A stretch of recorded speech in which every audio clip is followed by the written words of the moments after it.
नमस्कार दोस्तों, स्वागत है आप लोगों का इस वीडियो में। तो हम स्टार्ट करने वाले हैं ट्री डेटा स्ट्रक्चर पे प्लेलिस्ट। तो इस प्लेलिस्ट का मोटिव क्या है कि ट्री के क्वेश्चंस की आप इंट्यूशन बिल्ड कर सकें, क्वेश्चन खुद से सॉल्व कर सकें, और अगर ट्रीज के क्वेश्चन इंटरव्यू में पूछे जा रहे हैं तो आप इंटरव्यू क्रैक कर सकें। तो ये प्लेलिस्ट में 26 वीडियोज होने वाली हैं, जिसे मैंने 5 लेवल्स में डिवाइड किया है। लेवल 1 हमारा थ्योरी होगा, जिसमें इंट्रोडक्शन पढ़ेंगे, ट्री के ट्रिवर्सल पढ़ेंगे। थोड़ा सा बोरिंग हो सकता है बट बहुत ज़्यादा इंपॉर्टेंट है। लेवल 2 में हम लीड कोड के 9 क्वेश्चन सॉल्व करेंगे जो ट्रिवर्सल पे बेस्ड है। तो आप समझ ही गए होगे, अगर लेवल 1 आप अच्छे से पढ़ोगे तो लेवल 2 आप खुद से सॉल्व कर सकते हो। लेवल 3 में हम वैलिडेशंस देखेंगे कि ट्री सेम है या नहीं है, सिमेट्रिक है या नहीं है, इस टाइप के क्वेश्चन करेंगे। लेवल 4 थोड़ा सा कैलकुलेशन बेस्ड होगा, हाइट निकालनी है बाइनरी ट्री की, बैलेंस चेक करना है, डायमीटर कैलकुलेट करना है, ऐसा पाथ सम एग्जिस्ट करता है नहीं करता वो हमें चेक करना है। तो कैलकुलेशन बेस्ड होगा लेवल 4। लेवल 5 हमारा थोड़ा सा हार्ड होगा, जिसमें हम एलसीए का कॉन्सेप्ट डिस्कस करेंगे, फ्लैटन करेंगे बाइनरी ट्री को लिंक लिस्ट में, और सबसे लास्ट में मॉरिस रिवर्सल पढ़ेंगे। तो शुरू करते हैं इंट्रोडक्शन के साथ। इंट्रोडक्शन ऑफ ट्रीज है हमारा सबसे पहली वीडियो। डेफिनेशन से स्टार्ट करते हैं। Tree is a non linear hierarchical data structure. सिर्फ 2 वर्ड में ध्यान देना है, non linear hierarchical data structure, जिसके अंदर हमारे पास नोड्स होती हैं और नोड्स सब एजेस के साथ कनेक्टेड होते हैं। दिखने में हमारा ट्री कुछ इस तरीके से है। अगर आपसे बोला जाए कोई और डेफिनेशन बताओ, तो ट्री को आप ये भी बोल सकते हो, tree is a connected graph without any circuit, without any cycle. लेकिन हम सिर्फ पहली डेफिनेशन में ध्यान देंगे। Tree is a non linear hierarchical data structure. Tree हमारा नॉन लीनियर डेटा स्ट्रक्चर होता है। ट्री के अंदर जो डेटा होता है वो हायरार्किकल डेटा होता है। तो नॉन लीनियर है हमारा ट्री, तो लीनियर डेटा स्ट्रक्चर कौन से थे, तो एक बार वो देख लेते हैं। लीनियर डेटा स्ट्रक्चर वो होते हैं जिसमें डेटा अरेंज होता है सीक्वेंशियल मैनर में, और जो डेटा एलिमेंट्स होते हैं या तो वो अपने प्रीवियस एलिमेंट से कनेक्ट होते हैं या तो वो अपने नेक्स्ट एलिमेंट से कनेक्टेड होते हैं। और आपने एग्जांपल देख रखा होगा, अरेज हो गया, लिस्ट हो गया, स्टैक हो गया, क्यू हो गया, लिंक लिस्ट हो गया, सारे के सारे लीनियर डेटा स्ट्रक्चर हैं। लेकिन ट्री हमारा नॉन लीनियर है, और ट्री के अंदर जो डेटा होता है वो हायरार्किकल डेटा होता है। तो एक बार जल्दी से देख लेते हैं हायरार्किकल डेटा होता क्या है। तो इसका मैं आपको एग्जांपल देता हूं। मेरे कॉलेज में एक डायरेक्टर था, बहुत ही गुस्से में रहता था। तो उसके अंडर बेसिकली एचओडीज थे, हेड ऑफ डिपार्टमेंट, कोई कंप्यूटर साइंस का था, कोई मैकेनिकल का था, कोई इलेक्ट्रिकल का था। और इन एचओडीज के अंडर टीचर्स होते थे, अलग अलग टीचर्स जो उस डिपार्टमेंट को संभालते थे। तो हर एचओडीज के अंदर अपने अपने टीचर्स होते थे, और टीचर्स के नीचे लेवल में हमारे पास स्टूडेंट्स होते थे। तो ये जो डेटा है वो हायरार्किकल डेटा है। अगर मैं आपसे बोलूं इस डेटा को लीनियर डेटा स्ट्रक्चर में स्टोर करो, तो थोड़ी सी प्रॉब्लम आ सकती है। और अगर आप इसको ट्री में सेव करेंगे तो बहुत ही ईजी हो जाएगा। इसलिए हमने ट्री का यूज कर रहे हैं, क्योंकि ट्री में हम हायरार्किकल डेटा स्टोर करते हैं बहुत ही ईजी तरीके से। अगर आपसे कोई पूछे वाई ट्री, क्यों आप ट्री यूज कर रहे हैं, और सारे डेटा स्ट्रक्चर भी तो हैं, तो आप सिंपल उसको एक रीजन दे सकते हो। One reason to use tree might be because you want to store information that naturally form a hierarchy। ऐसा डेटा जो नेचुरली हायरार्की फॉर्म कर रहा है, तो हम इसलिए ट्री डेटा स्ट्रक्चर यूज करते हैं, उसको सेव करना बहुत इजी होगा। अगर लीनियर डेटा स्ट्रक्चर यूज करेंगे तो बहुत ही प्रॉब्लम आ जाएगी। इसका एक बहुत अच्छा एग्जांपल देखते हैं, file system of a computer. तो आपने कंप्यूटर में देखा होगा, फोल्डर के अंदर फोल्डर होते हैं, एक फोल्डर के अंदर 3 फोल्डर हैं, उसके अंदर 2 और फोल्डर हैं, फिर आप उसके अंदर जाओगे, एक और फोल्डर है, तो नेस्टेड फोल्डर्स होते हैं। तो ये जो फाइल सिस्टम ऑफ कंप्यूटर होता है, ये हमारा हायरार्किकल डेटा है। तो इसको भी हम ट्री डेटा स्ट्रक्चर में सेव करते हैं, इसलिए इजी तरीके से हैंडल कर सकते हैं। तो ये एग्जाम्पल हो गया हायरार्किकल डेटा का, और एक मैंने आपको कॉलेज स्ट्रक्चर बताया था मेरे कॉलेज का, वो भी एक हायरार्किकल डेटा हो गया। अब हम ये देखेंगे ट्री में कौन कौन से टर्म्स यूज होते हैं। तो सबसे पहला और इंपॉर्टेंट टर्म हम देखेंगे, नोड क्या होता है। जितने ये वाइट डॉट हैं, वाइट सर्कल हैं, ये सारे नोड है। और नोड स्टोर क्या करता है, नोड, सबसे पहले मैं बताना चाहूंगा, नोड अपना खुद का डेटा स्टोर करता है। हर नोड अपना खुद का डेटा स्टोर करता है और उस पॉइंटर की इंफॉर्मेशन स्टोर करता है जो उसके चाइल्ड को पॉइंट करते हैं। तो नोड खुद का डेटा स्टोर करता है और अपने चाइल्ड के पॉइंटर की इंफॉर्मेशन स्टोर करता है। डेफिनेशन देख लेते हैं एक बार। Node is a entity that contain key और वैल्यू, मतलब खुद का data, and pointers to is child nodes, मतलब खुद का डेटा स्टोर करो और अपने चाइल्ड के जो पॉइंटर्स हैं वो कहां कहां उसके चाइल्ड हैं जा रहे हैं, कहां कहां उसके चाइल्ड हैं, उसकी इंफॉर्मेशन स्टोर करता है। अगली डेफिनेशन देखते हैं, अगला टर्म देखते हैं। उससे पहले मैं बताना चाहूंगा लीफ नोड क्या होता है। लीफ नोड वो नोड्स होते हैं जिसका कोई चाइल्ड नहीं होता, ये हम आगे भी पढ़ेंगे। आगे बढ़ते हैं। रूट क्या होता है, तो इसका जो रूट बेसिकली हमने रियल लाइफ से इसका थोड़ा सा कॉन्सेप्ट लिया है। जो आपने ट्री देखा है उसको अगर आप रोटेट कर दो, जो रूट है वो सबसे ऊपर आ जाएगा। तो वैसे ही जो ट्री डेटा स्ट्रक्चर है, जो सबसे पहला नोड होता है उसे हम रूट बोलते हैं। टॉप मोस्ट नोड को हम रूट बोलते हैं। आगे बढ़ते हैं। एज क्या होता है? एज बेसिकली कनेक्टिंग लिंक होता है बिटवीन एनी टू नोड्स। ये जो लाइन है ये दो नोड्स को जो कनेक्ट कर रही है इसे एज बोलते हैं।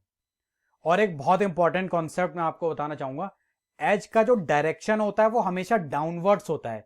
एक बार पेरेंट से आप चाइल्ड की तरफ आ जाओगे तो आप दोबारा पेरेंट की तरफ नहीं जा सकते। चाइल्ड के पास पेरेंट का पॉइंटर नहीं होता, सिर्फ पेरेंट से नीचे आ सकते हो चाइल्ड की तरफ। पेरेंट को विजिट करने के अलग अलग कॉन्सेप्ट हैं, वो हम आगे देखेंगे। लेकिन अगर बोला जाए पेरेंट पे चाइल्ड का पॉइंटर है, डाउनवर्ड जा सकते हो, लेकिन चाइल्ड से वापस आप ऊपर नहीं जा सकते। तो ये जो डायरेक्शन होता है एज का, ये डाउनवर्ड्स होता है। ठीक है, एक क्वेश्चन और इसमें हमारा बनता है कि हमारा एक ट्री है तो इसमें टोटल कितने एजेस होती हैं। तो एजेस से पहले एक बार देख लेते हैं इसमें कितने नोड्स हैं। तो ये जो हमारा एग्जाम्पल है इसमें टोटल 6 नोड्स हैं। तो मैं बोल सकता हूं n इजिकल टू 6, हमारे पास टोटल 6 नोड्स है। तो इसमें टोटल एज कितनी होंगी? तो एज को कैलकुलेट करने के लिए मैं आपको एक हिंट देना चाहूंगा। एज हमारी टोटल नोड से एक कम होती है। तो ऐसा क्यों है? अगर आप डायग्राम को थोड़ा सा ढंग से देखें कि जितने भी नोड्स हैं हर किसी में इनकमिंग एज है, हर नोड में एक एक इनकमिंग एज है।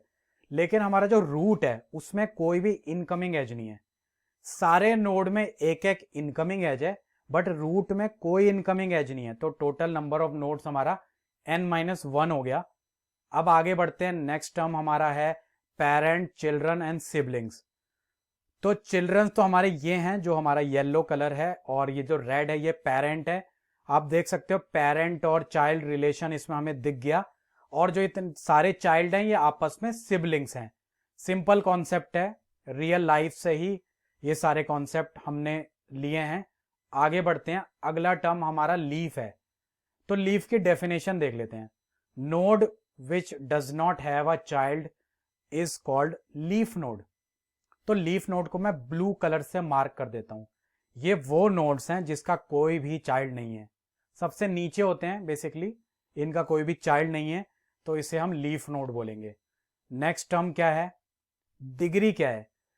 Degree of a node is total number of children is has. अच्छा, इसका एक एग्जांपल देता हूं। जो मेरे खुद के पेरेंट्स हैं, हम लोग 3 भाई बहन हैं, तो मेरे जो पेरेंट्स हैं उनकी डिग्री 3 है, क्योंकि हम उनके 3 बच्चे हैं तो उनकी डिग्री आप बोल सकते हो 3 है। तो अगर मैं कोई नोड सेलेक्ट करूं, इसके 3 चाइल्ड मेरे को दिख रहे हैं, तो इस नोड की जो डिग्री है वो 3 है। अगर और कोई नोड में सेलेक्ट करूं, इसके 2 चाइल्ड हैं तो इसकी डिग्री 2 है। तो इस तरीके से आप डिग्री हर नोड की डिफाइन कर सकते हो। डिग्री बेसिकली पूरे ट्री की डिफाइन नहीं करनी, हर नोड की डिग्री हमें कैलकुलेट हम कर सकते हैं।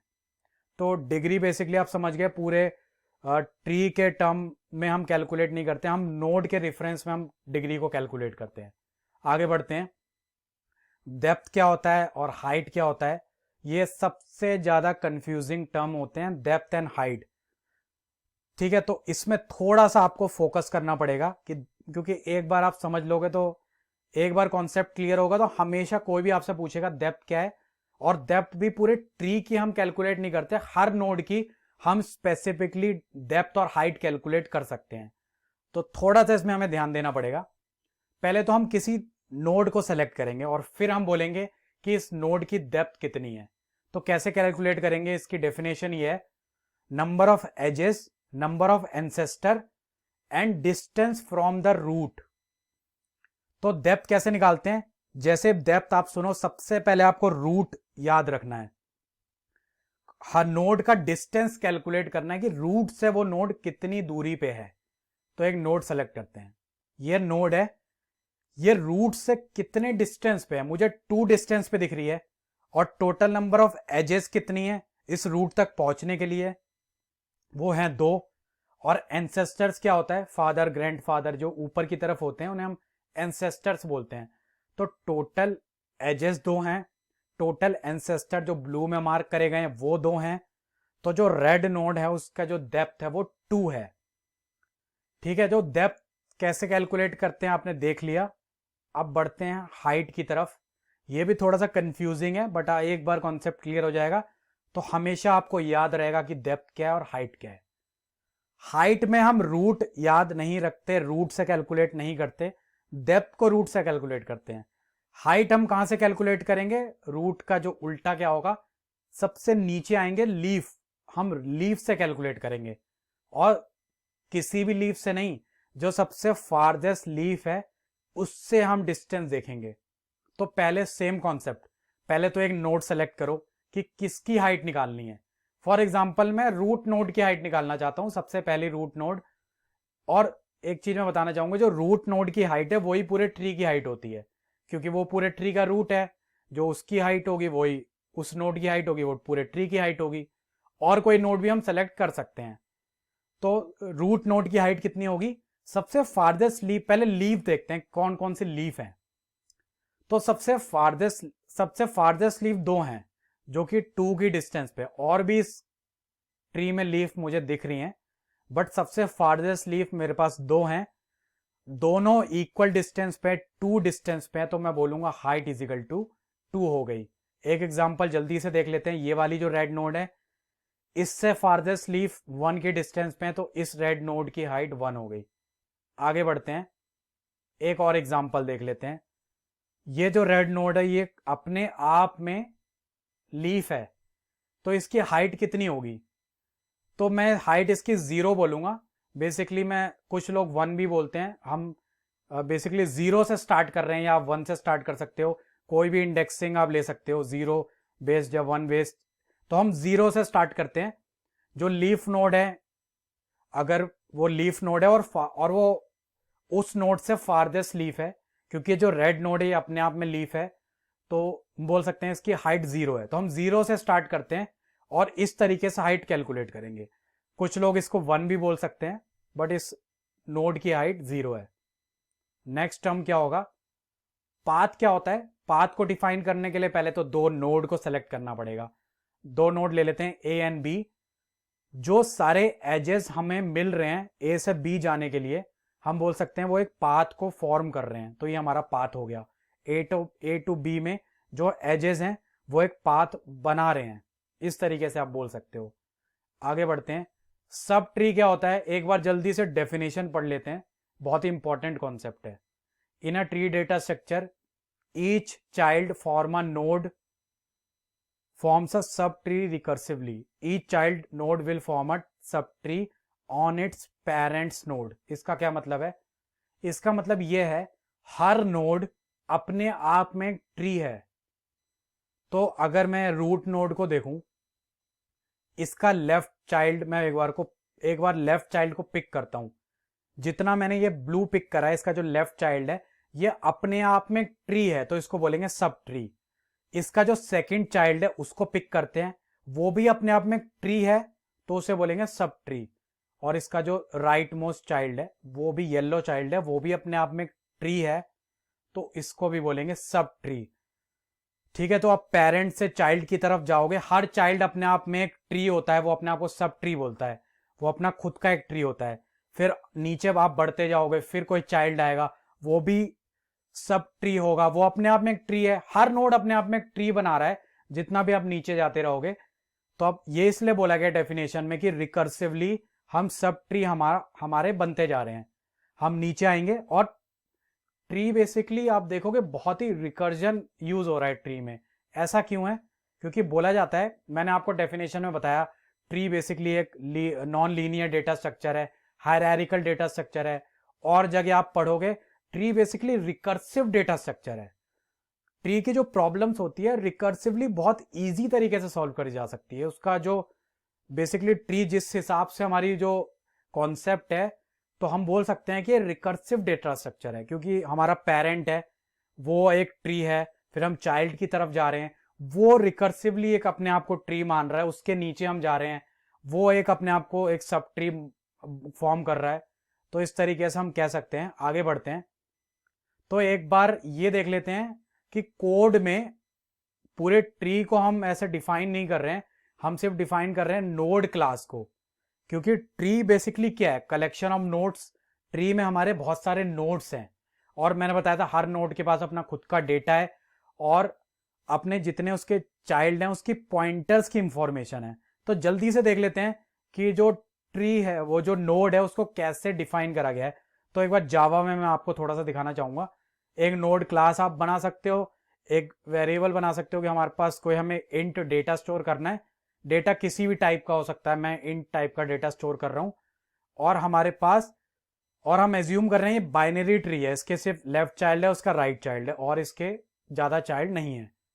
तो हम और फर्दर नोड क्रिएट कर सकते हैं कि इसके कौन कौन से इसके चाइल्ड है, और बेसिकली कंस्ट्रक्टर बना के हम अपना डेटा फिल कर सकते हैं। तो इस तरीके से नोड क्लास को डिफाइन करा गया है।